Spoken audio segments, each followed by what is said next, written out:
He hui huinga ki takahanga marae.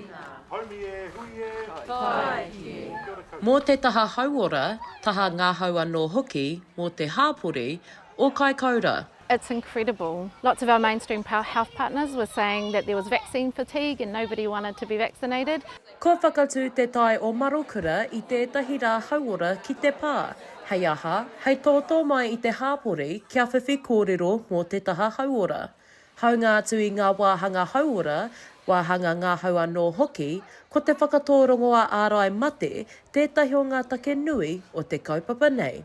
I think by making sure that they're keeping well, by giving them their immunisations. We've also offered other immunisations that are important, so measles, mumps and rubella, the Boostrix, which protects from whooping cough and diphtheria and tetanus. A lot of these illnesses are quite common in the winter, so if we can give it before winter hits, then hopefully that keeps them well through winter. How comfortable did you feel getting your vaccination just then? Oh, absolutely comfortable.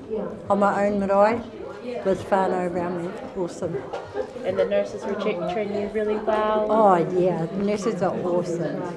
Kua tai tata mai, kua tai tawhiti mai ētahi whānau, pēnei ia Suzanne King, kua hau mai I o tautahi. I think it's a good idea. That's my first time here. Everybody has talked to me about the last couple of times that it's been happening, and when you go to a clinic it's very cold, although the nurses are nice, but this is good because you're with whānau and you're having lots of laughs and lots of kai and catch up. He āheinga hoki tēnei mō ngā māma ki te whiwhi te rongoa mō te mare motu. I've been to the last two that they've hosted. I absolutely love it. It's a bit different. It's all about health but also about connection to me. I do antenatal classes through them and they asked if I would like my whooping cough, gave me all the details about the vaccine, why it's important for me and my whānau, and yeah. He whainga anō kia areare mai te hāpori ki ēnei āheinga hauora.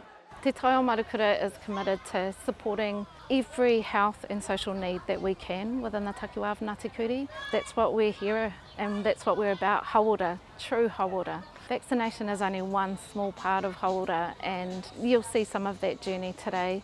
The most important thing is it's driven by whānau, it's for the whānau, by the whānau.